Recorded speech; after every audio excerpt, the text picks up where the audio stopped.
এ কি অপু, তুমি ফিরে এলে যে? ভাগ্যিস ফিরে এলাম, তাই তো তোমাদের মনের ঘৃণ্য দিকটা দেখতে পেলাম। ঘৃণ্য দিক আবার কি? ভুল কথা কি বলেছি? ভুল বলছো।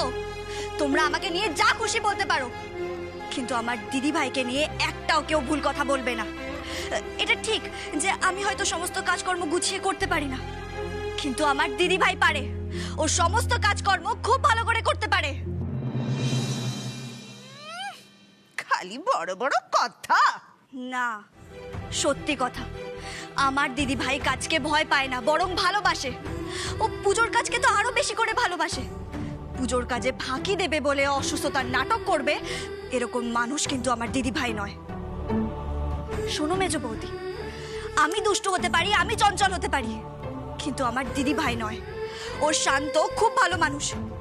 কাজের দায়িত্ব থেকে ফাঁকি নিয়ে পালিয়ে যাবে, সেরকম মানুষ কিন্তু আমার দিদি ভাই নয়। বিশ্বাস করো। বিশ্বাস করি না। তাহলে তো বলতে হয়, তোমরা যারা আমার ভালো মানুষ দিদি ভাইকে খারাপ বলছো, তারা আসলে মানুষই চেনো না। ও বউ,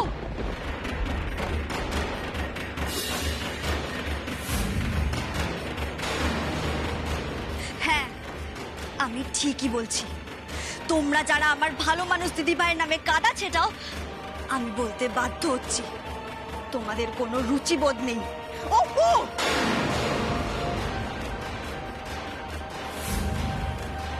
ধমকাবেন না আন্টিটু। আমি মানছি আমি হয়তো ঠিক করে কাজ করতে পারি না, তাই বলে আমি কাজকে ভয় পাই না, মিথ্যে অজুহাত দিয়ে পালিয়ে যাই না।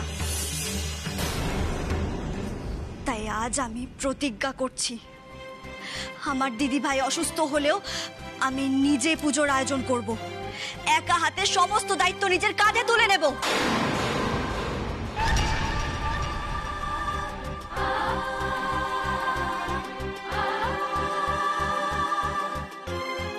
একা হাতে পুজোর সব দায়িত্ব তুমি নিতে পারবে তো?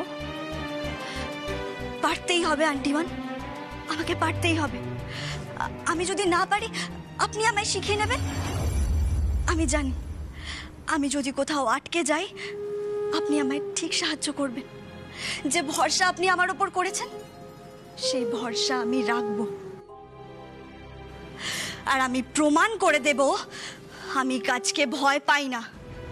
আমরা গ্রামের মানুষ, আমার মা বাবা দিদি ভাইয়ের মনে কোনো প্যাচ নেই, কোনো ষড়যন্ত্র নেই। আমরা খোলা মনের মানুষ, আর এই খোলা মন নিয়েই বলছি, এই পুজোর আয়োজন আমি সুন্দর সুষ্ঠুভাবে করব, করে দেখাবই। কচু পারবে তুমি, কাজ কর না, বুঝেছো? সে তো সময়ই বলবে। আমি আপনাদের কথাকে মিথ্যে প্রমাণ করেই ছাড়বো। কাল আমি প্রমাণ করে দেব, আমার মা বাবা আমায় মিথ্যে কথা বলতে শেখায়নি। আর সবার কাছ থেকে পুজোর সমস্ত নিয়ম জেনে আমি পুজো একা হাতে করব, আর আমি সফল হবই।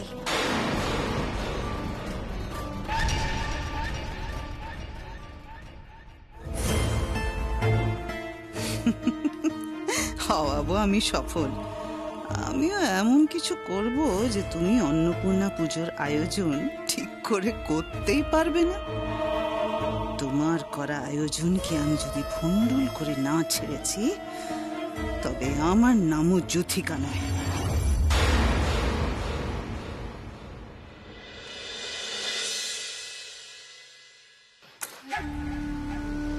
পারবে না, পারবে না, পারবে না। অপু যতই চ্যালেঞ্জ করুক না কেন, কিছুতেই পারবে না। অন্নপূর্ণা পুজোকে অতই সহজ? মুখের কথা নাকি? মুখের কথায় অন্নপূর্ণা পূজা আয়োজন করা যায় না। কিন্তু মাসিমণি, অপু তো মুখেই মারিতং জগৎ। তুমি একটা জিনিস লক্ষ্য করেছো মেজ বৌমা? কটা দিন হলো অপু এ বাড়িতে বউ হয়ে এসেছে, আর এর মধ্যে ওর আত্মবিশ্বাস কত বেড়েছে। এই আত্মবিশ্বাস দেখিয়ে তো ও সকলের মন জয় করে নেয়। কাজটা পারুক বা না পারুক, আত্মবিশ্বাসের নাটকটা আছে 16 আনা। এদিকে কাজের বেলা একেবারে লবডঙ্কা। তাই তো, এই যে অন্নপূর্ণা পুজোর এত বড় দায়িত্ব, নিয়ম কানুন আচার অনুষ্ঠান সব কেউ এক হাতে করতে পারবে নাকি রাতারাতি সব শিখে ফেলবে? অথচ দেখো এমন একটা ভাব করলো যেন সব কাজও করে ফেলবে। হাহ, কোথায় আমি নিজে এখনো সমস্ত নিয়ম কানুন শিখে উঠতে পারলাম না।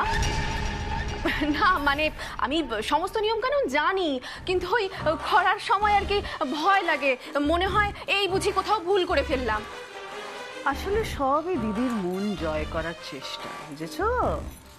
কিন্তু মাসিমণি যখন ও কাজটা ঠিক করে করতে পারবে না, ধ্যাড়াবে, তখন তখন কি হবে? মানে কারোর সাহায্য ছাড়া তো কাজটা করতেই পারবে না। কিন্তু ওর সাহায্য করবেটাকে? বড় বৌমা ছাড়া। আর ওর দিদি তো এই বাড়িতে নেই। ঠিক বলেছো মাসিমণি। আর ওর যে শরীরের অবস্থা, মনে তো হচ্ছে না যে আজ রাতে বাড়ি ফিরবে। আর যদিও বাড়ি ফেরে, বিছানা থেকে নামতে পারবে বলে তো মনে হয় না। তাহলে তাহলে অপু কাজটা করবে কি করে? এটা তো আর থোর বড়ি খাড়া, খাড়া বড়ি থোর নয়। হ্যাঁ মাসিমণি, আমার মনে হয় না অপু কাজটা করতে পারবে। আমি তো চাই ওর দিদি আজ রাতে যেন বাড়িতে ফিরতেই না পারুক। আর আজ কেন, বেশ কয়েকদিন ও যেন হাসপাতাল থেকে ছুটি না পায়।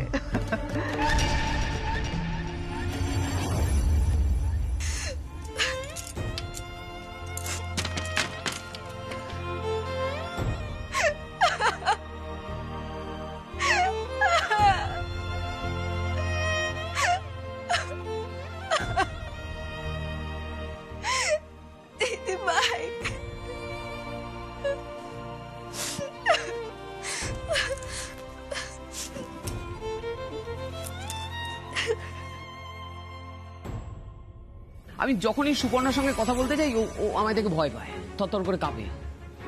মিনিমাম কমিউনিকেট করতে পারি না আমি সুপর্ণার সঙ্গে। এইরকম একটা মেয়ের সঙ্গে আমি কি করে সারাটা জীবন থাকবো? তোমরা এবার যেটা ডিসিশন নেওয়ার নাও, আমার কিছু বলার নেই। আমি জানি দিদি ভাই, তুই খুব কষ্ট আছিস। আর তোর এই কষ্ট থেকে তো শরীরটা এতটা খারাপ হয়ে গেল। তুই তো নিজের কষ্টটা কারোর সঙ্গে শেয়ার করে নিচ্ছিস না, এমনকি নিজের বোনের সাথেও না। এই মুহূর্তে তো আমার তোর পাশে থাকা উচিত হসপিটালে, কিন্তু কাল বাড়িতে পুজো, তাই তো বাবা যেতে দিল না। খুব মিস করছি তোকে দিদি ভাই, খুব মিস করছি।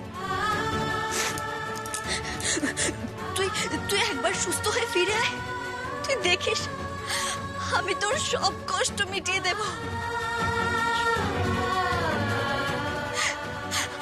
আর জামাই বাবুর সঙ্গে তোর সম্পর্কটা আমি ঠিক করেই ছাড়বো, তুই দেখিস দিদি ভাই। ফিরে আয় সুস্থ হয়ে।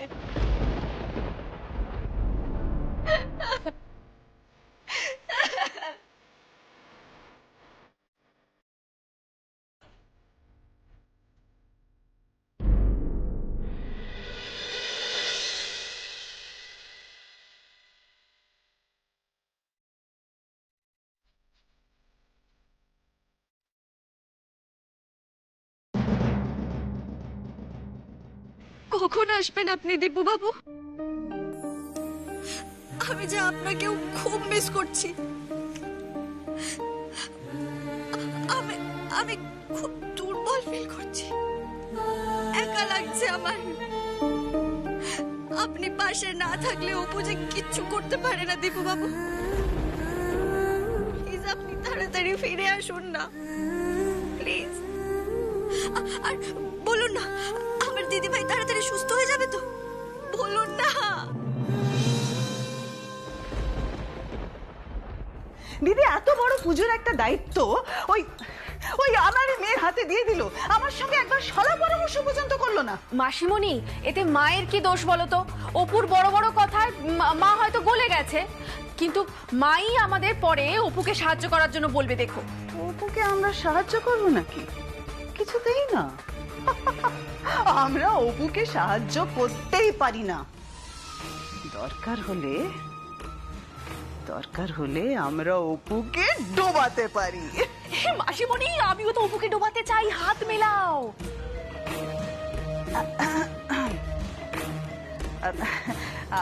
আসলে মেজ বৌমা, আমি না কারোর হাতে হাত মিলিয়ে কোনো কিছু করতে চাই না, কিন্তু কিন্তু ওই অপুকে শায়েস্তা করার জন্য আমি সব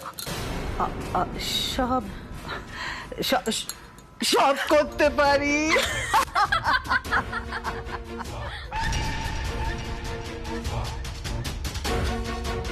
মাসিমণি, তাহলে আজ থেকে তুমি আর আমি অপুর নাক কান কাটবো।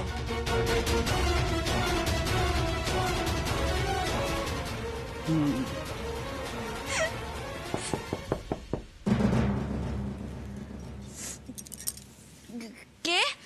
অপু? অপু?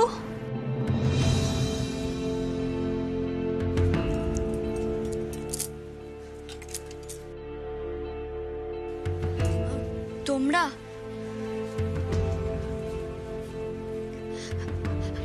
আচ্ছা, বলছি যে দিদিভাইয়ের কোনো খবর পেলে গো? হ্যাঁ, মেজদা ভাই ফোন করেছিল। কি বললো? দিদিভাই কেমন আছে এখন? মেজদা ভাই বললো সেজবতীর জ্ঞান ফিরেছে। সত্যি? Thank god. আচ্ছা, তাহলে দিদিভাইকে তো আজকে ছুটি দিয়ে দেবে, মানে আজকেই বাড়ি ফিরে আসবে, তাই না? শোনো না, বলছি মেজদা ভাই ফোন করে বললো যে সেজ বৌদির জ্ঞান ফিরলে ও কিন্তু ভীষণ দুর্বল, তাই ডাক্তার বলেছে এখনো 2 দিন অবজারভেশনে রাখবে। ও, তা হঠাৎ করে অজ্ঞান হয়ে গেল কেন বলো তো? বলছি কি, মেজ ঠাকুরপো বললো ডাক্তার বলেছে খুব দুশ্চিন্তার জন্য এটা হয়েছে। তা তো হবেই, জামাইবাবু দিদিভাইয়ের সঙ্গে যে খারাপ ব্যবহার করে, হসপিটালেও এরকম খারাপ ব্যবহার করেনি তো। ওখানে তো মা বাবা ছিল, মা বাবার সামনে এরকম ব্যবহার করলে তো মা বাবা বুঝে যাবে। আর মা বাবা এখন কোথায়? হসপিটালে না বাড়ি ফিরে এসছে? না না ছোট বৌদি, ওনারা ওখানেই আছেন। মেজদা ভাই বললো যে যতক্ষণ না সেজ বৌদি পুরোপুরি সুস্থ হয়ে উঠছেন ওনারা ওখানেই থাকবেন। তাহলে তো আমাকে একবার যেতে হয় ওখানে। অপু, অপু বলছি কি, তুমি এত হুটোপাটি করো না গো, একটু ঠান্ডা হও, একটু শান্ত হও। বড় বৌদি, তুমি বুঝতে পারছো না, আমার দিদি ভাই অসুস্থ, আমি কি করে শান্ত হব? অপু, অপু আমি বুঝতে পারছি গো। আমার তো দিদি ভাইয়ের প্রতি একটা দায়িত্ব আছে, তাই না বলো তো? হ্যাঁ অপু, দায়িত্ব আছে, কিন্তু কাল বাড়িতে অন্নপূর্ণা পুজোর দায়িত্ব তুমি নিয়েছো অপু, সেটা সেটা কি হবে? কাল যদি অপু ওই অন্নপূর্ণা পুজোর সমস্ত কাজ করে ফেলে না, তাহলে কিন্তু মায়ের চোখেও একেবারে নায়িকা হয়ে যাবে, আর আমাদেরকে আর পাত্তা দেবে না। নায়িকা হওয়া আমি বের করছি। আমি একটা জিনিস কিছুতেই বুঝতে পারি না, এই অপু এতগুলো ভুল করে তবু তবু দিদি কেন ওকে শাস্তি দেয় না? আমিও তো বুঝতে পারি না। শোনো মেজ বৌমা, কালকে আমাদের খুব ঠান্ডা মাথায় প্ল্যান করে সবকিছু করতে হবে, যাতে সাপও মরে আর লাঠিও না ভাগে। বড় বৌমাকে কাজে এতটাই ব্যস্ত রাখতে হবে যে সে কিছুতেই কোনোভাবেই অপুকে সাহায্য করতে না পারে, কোনোভাবেই না। মাসিমণি, এখানে কিন্তু শুধু বড়দি ভাই নয়, আরো একজন আছে। ওই অপু নেওটা খুশিকেও কোনো একটা কাজে ইনভলভ করিয়ে দিতে হবে, তা না হলে কিন্তু সুযোগ পেলেই ও অপুকে সাহায্য করতে পারে। ঠিক বলেছো মেজ বৌমা। মাসিমণি, ওই বড়দি ভাই আর খুশির দিকটা আমি দেখে নিচ্ছি, তুমি বরং অপুর দিকটা দেখো। অনেক নাচিয়েছে ওই মেয়েটা আমায়। আমাকেও কম নাচিয়েছে নাকি? কেন কাঁচি দিয়ে কেটে ফেললে আমার রিসেপশনে পরার শাড়িটা? কাল যখন তুমি আমার ঘরে এসে আলমারি থেকে শাড়িটা বের করে কাটছিলে, সেই মুহূর্তে হয়তো তোমার এই আংটিটা খুলে পড়ে গেছিল। সেটাই প্রমাণ। কেন, তোমার সঙ্গে ও কি করেছে? না মানে অপু তো আর আমাকে কম ছোট বড় কথা শোনায়নি, তাই না? কাল আমি দিদির চোখে আঙ্গুল দিয়ে দেখিয়ে দেব যে ওই মেয়েটা এই পরিবারের জন্য কতটা অশুভ। ওই মেয়ে আসলে এই বাড়িতে অমঙ্গল ডেকে আনছে।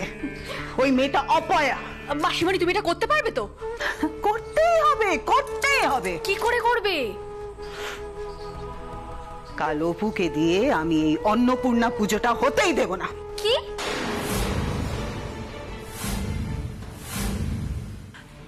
এই বাড়ির অন্নপূর্ণার পুজোর দায়িত্ব অনেক বড় দায়িত্ব। আর যে পুরোহিত মশাই যে এই বাড়ির পুজো করে উনি খুব কড়া মানুষ। পুজোর জোগাড়ে যদি একটু ভুল ত্রুটি হয় না উনি খুব রেগে যান। এটা হতে পারে যে উনি পুজো ছেড়ে উঠে চলে গেলেন। হ্যাঁ গো হ্যাঁ, তাই বলছি। যখন দায়িত্ব নিয়েছো, প্রতিজ্ঞা করেছো যে পুজোটা ভালো মতো করবে, তখন তোমাকে করতেই হবে। হ্যাঁ, এটা হতে পারে যে আমি তোমাকে সাহায্য করলাম, কিন্তু সবসময় তো আমি তোমার পাশে নাও থাকতে পারি অপু। আর আমাকে বা বর্ষাকে জেঠিমণি কিছুতেই এই দায়িত্বগুলো নিতে দেবে না। সেক্ষেত্রে তোমাকে সবটা একাই করতে হবে।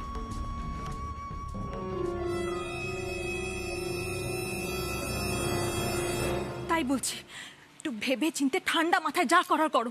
আমরা সবাই চাই যাতে তুমি সুষ্ঠুভাবে পুজোটা করতে পারো।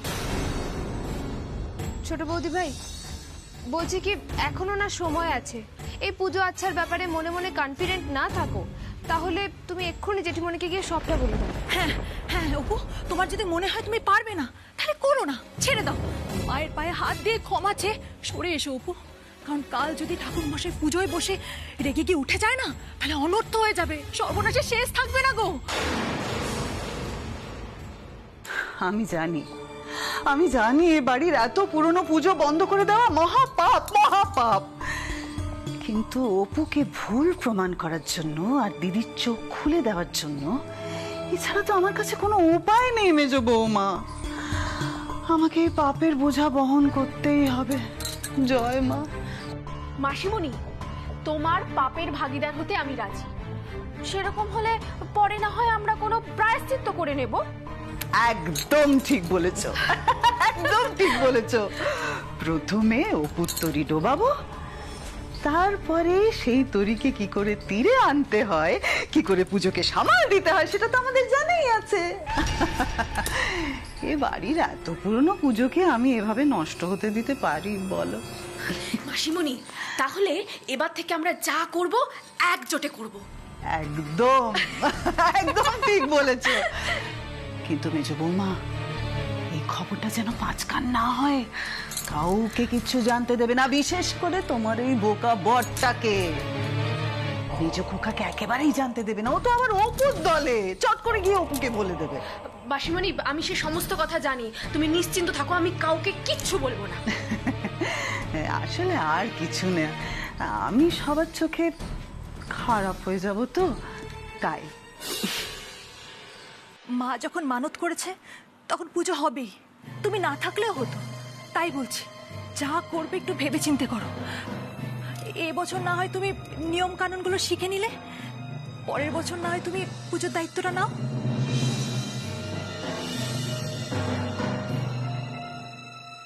না বড় বৌদি, আমি যখন একবার অন্নপূর্ণা পুজোর দায়িত্ব নিজের কাঁধে তুলে নিয়েছি, আমি সেটা পালন করবই। আমি আন্টি ওয়ানের কাছ থেকে সমস্ত নিয়ম কানুন জেনে নেব, আর সন্ধেবেলায় পুরোহিত মশাই এসে তো ফর্দটা দিয়ে যাবে। তুমি সত্যি সত্যি পারবে তো? পারবো। অপু, এটা কিন্তু লুচি আলুর দম বানানো নয় যে তুমি চট করে শিখে নেবে। এটা হলো সংস্কার, নিয়ম, শুভ অশুভর প্রশ্ন।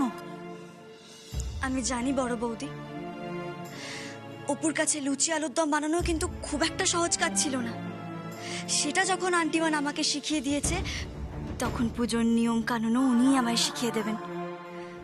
আন্টিওয়ান যে এবারের মা অন্নপূর্ণা, মা অন্নপূর্ণা কাউকে ফিরিয়ে দেন না, নিরাশ করেন না, উনিও আমায় নিরাশ করবেন না।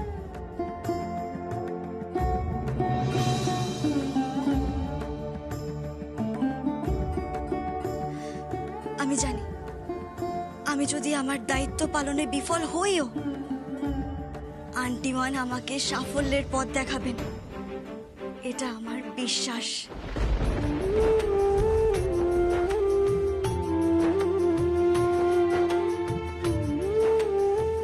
অদ্ভুত মেয়ে তো এই অপু, আমার উপর এত বিশ্বাস, এত ভরসা, কিন্তু কেন?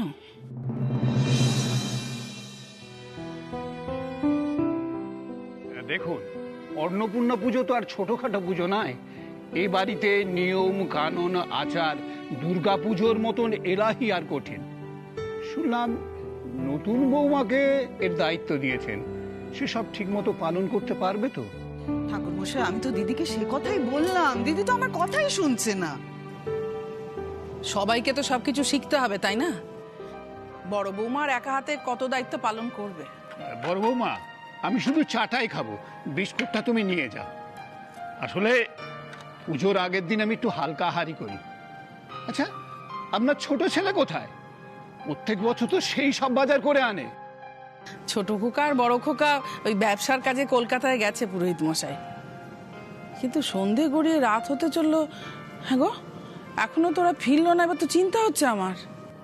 না না অবলা, তোমার চিন্তার কোনো কারণ নেই। আসলে আমারই ভুল, সেই যে উমর ব্যাপারটা নিয়ে ডিস্টার্ব আছি তো, ওই জন্য বলতে ভুলে গিয়েছিলাম।